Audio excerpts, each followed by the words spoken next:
This is the last of the Eternal Affairs part 2 with Officer Banks. This explains exactly why Officer Bivers was fired and Officer Banks still remains with the Columbus Division of Police. This is not a one-time incident. This is a incident that continues to get looked over due to FOPs. If you don't know what the FOP is the police department's shield to holding officers accountable. That is the exact thing that they are to do. As you will hear in this last and final video, the FOP actually speaks up and says, "Oh, well, I object to the body camera footage being produced due to the device was deemed unoperable." It is very sad how they don't want to get away or go away from police accountability, but they continue to have qualified immunity. And then they also continue to have a, ultimately, they continue to have a person that stands in their corner, such as a union. It's almost like that is the reason right there why officers will never be held accountable because we have qualified immunity for them. We have the prosecutor that hardly wants to pursue police, and that's just the gist of it. So we will never have accountability with our police officers in this United States. Once qualified immunity goes away, I believe that police officers will think twice of their actions and would not be having such a snobby attitude when it comes down to being held accountable. Because as of right now, they can do whatever they want, whenever they want, and nothing's going to happen to them. And they know it, the people know it, etc. Regardless if you white, black, or Hispanic, it does not matter. Officers will continue doing the things they do as long as they have qualified immunity and unions.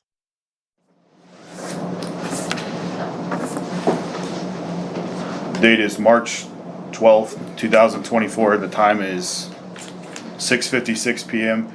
We're at headquarters in room 767. I am Sergeant Ryan Burge asking the questions. With me today are Officer Cody Banks.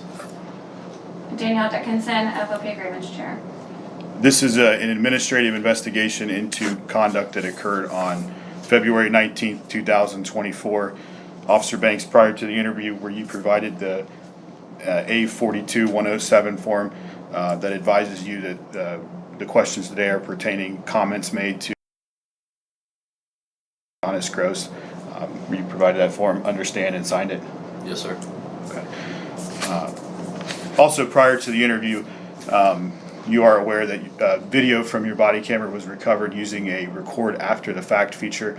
There were two specific videos referenced on a form I provided. Have you had a chance to review those videos before the interview? Yes, sir. Okay.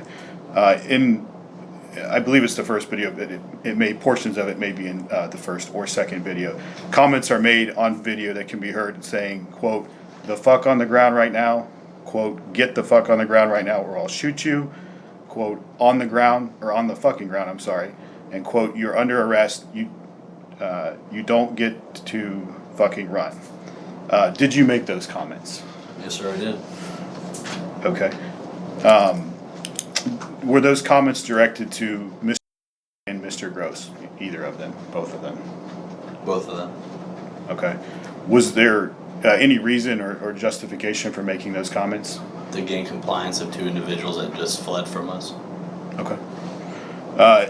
After Mr. Gross and Mr. cuffed, you are taking him to you're specifically taking him to a cruiser, and it appears that I think you do maybe a secondary search of him, but around that time period, another officer asks you a question, and there's a comment made, quote, "just ID this turd." Did you make that comment? Yes, sir, I did. Okay. Were you referring to with that comment? Yes, sir, I was. Okay. Was there any justification or reason for making that comment? No, sir. Okay. I have no additional questions. Does the FOP want to add anything? Yeah, so I'll start with that last comment. I don't think that was the exact comment on the video. I think the comment more was, I need to ID this person. I don't think he was asking someone to ID him, if that was the statement. Secondly, I guess expounding upon the exact verbatim of the statements under the allegation that he was provided prior to, it just talks about comments.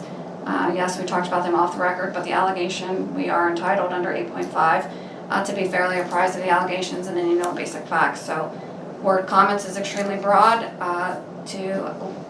Those comments should be listed verbatim as to what he was being questioned. And then lastly, the body worn camera MOU in the back of the contract specifically iterates when we are allowed to pull the record after the fact, and then what it's allowed to be used for once it is pulled. And so we are objecting under the MOU. Let's see here, section 7, I do believe, of the MOU as to it being pulled and the reasons why.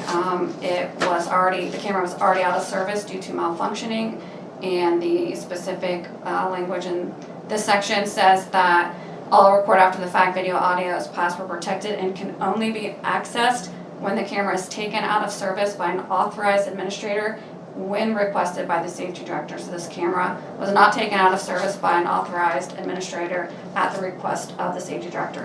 It was already out of service because of malfunctioning issues. And then with the content that we can use, the record after the fact, once it's there, you can address it.